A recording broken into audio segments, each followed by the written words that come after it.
Now, the statement from the Secretariat of the government explains that the major aims is, of course, to allow African descendants to reconnect with their roots and maintain a living link with the lands of their ancestors. Very good and very well said, really. Now, it's because in recognition that most African descendants or Afro-descendants wish to find a link with their original kingdoms, or failing that, with the republics which replaced them.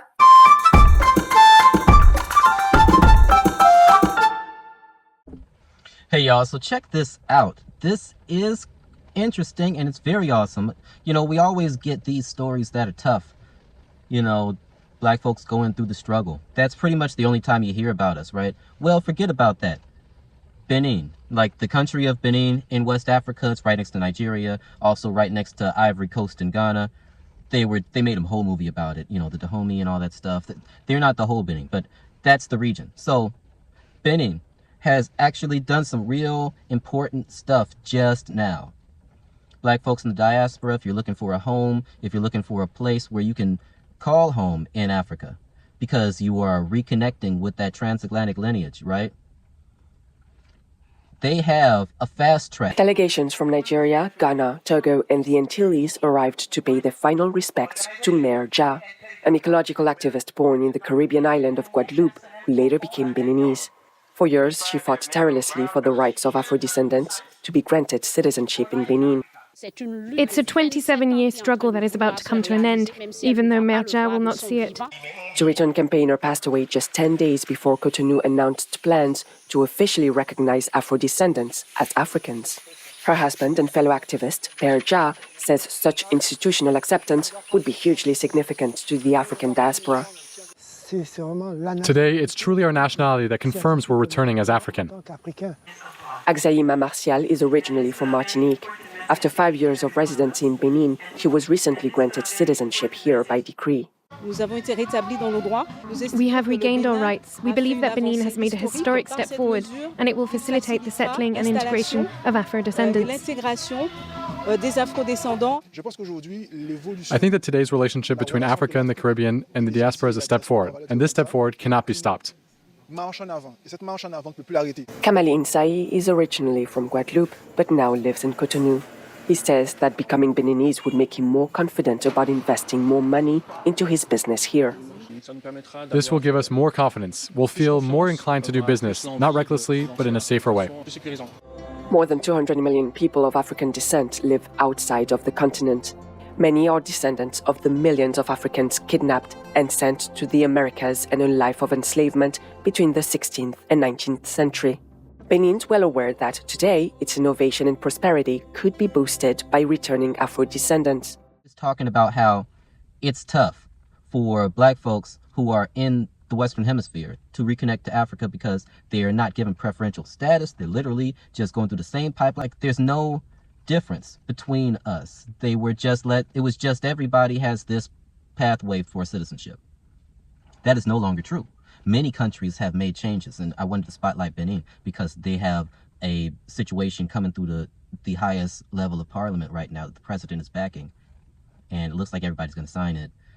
People are very optimistic about its execution. I'm going to read out for you and then give you my opinion as well on it. So according to the government, this bill seeks to strengthen cultural and historical ties with the descendants of Africans, deported during the slave trade, addressing the deep wounds on African societies in general and on the descendants of those deported and enslaved in particular. This is really, important how they framed it, why they are granting the citizenship. Now, this proposal says that black folks from the United States, I'm just going to use one group, black Americans from the United States who aren't first or second generation folks who immigrated from, places like Nigeria or Ghana or something to come to America or Liberia, in the past few generations. But I guess the FBA, is that the name for us? They keep naming people and shit without their permission. Foundational Black Americans, black folks who are descendants from the transatlantic slave trade situation, people whose generations went through that. Those are the black folks that they are opening up this opportunity to. And this opportunity does give preferential treatment. It's a fast track towards citizenship. You literally have it already on day one, but all you got to do is, well, I'm getting ahead of myself. Check out this clip. This is serious. Of the government of Benin states that the proposed law officer offers Benin citizenship by recognition to individuals who can, prove their sub-Saharan African ancestry deported outside the African continent as part of the slave trade. The bill also states that proof of Afro descendants is provided by the applicant by means of any civil status or official documentation or testimonies established by authentic deed, a DNA test carried out by an approved structure in Benin or by any other technical or scientific means. Okay, it gets a bit easier. However, it's essential to note that this recognition of nationality does not grant political rights, right, to vote, okay, or access to civil service positions, okay? There's a limit for it. So you see that, right? You don't, there's a little bit of misinformation when we're talking about this, because people are thinking, oh, so this is like a secondhand citizenship thing again. No, not at all. Not at all. This is a fast track. So you have a situation where you go and you fill the thing out online and shit. 3 years is automatically granted to you, like automatically upon, the documents, right? Then all you got to do is show up for a weekend or a week, stay out there in Benin, and that it's not 5 years. Everyone else has to stay for 5 years, be there for 5 years, have it there for 5 years as their permanent residency. But you only got to show up for a week in your 3 years. The 3 years that's allotted to you. Maybe you got work, don't have vacation time right now. Oh, you can finesse that joint and go a year and a half deep in there. Year and a half, if you have your free passport and all that stuff, you decide to go over there, spend a week, come back.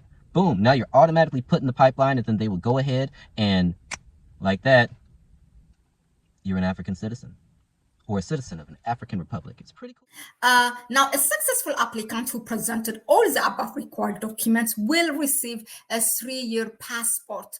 But to obtain a naturalization certificate, they must stay in the country a few days before their passport expires. Okay, that's not bad, Just a few days you have to stay before that 3 years passport expires. So they give you a Benin's passport. Now, what does this passport bring with it? Meaning having a Benin passport means what? It gives you access to go where and where.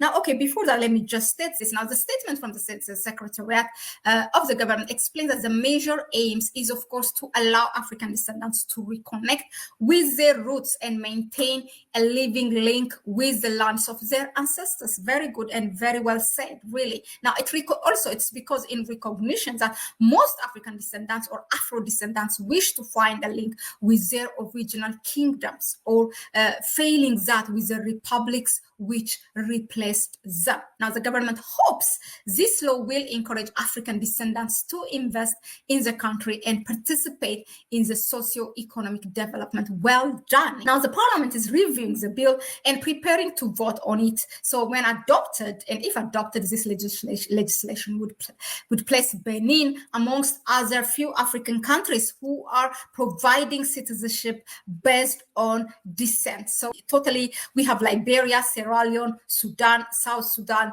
Eritrea, Rwanda, and Zambia. So where is Ghana? I think somebody have forgotten to state this. So these are countries who grant citizenship by descent. So Benin, not only granting citizenship based on descent, but also they have waived visa for 31 African countries. That is more than half, more than 2/3.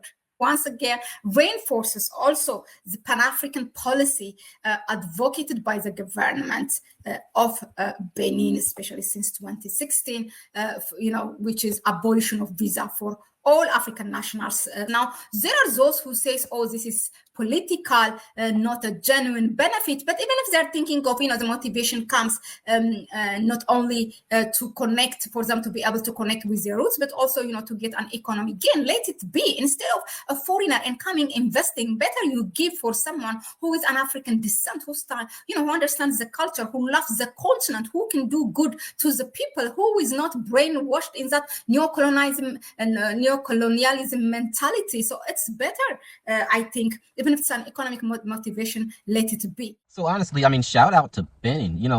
They really are doing big things. Not only are they extending the olive branch to our favorite boys out there, Mali, Burkina Faso, that's where everybody's favorite government leader is.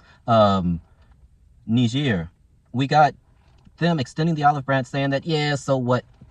All that stuff happened and Europeans are mad about it. We're welcoming our brothers in. We're continuing to do trade. And since you guys shut it off, we're turning it back on. They did that. And now look at them doing this for us. So that's a beautiful thing. They are really about that life when it comes to that Pan-Africanist move. So, I mean, as always, what do y'all think? Peace. Fabewa.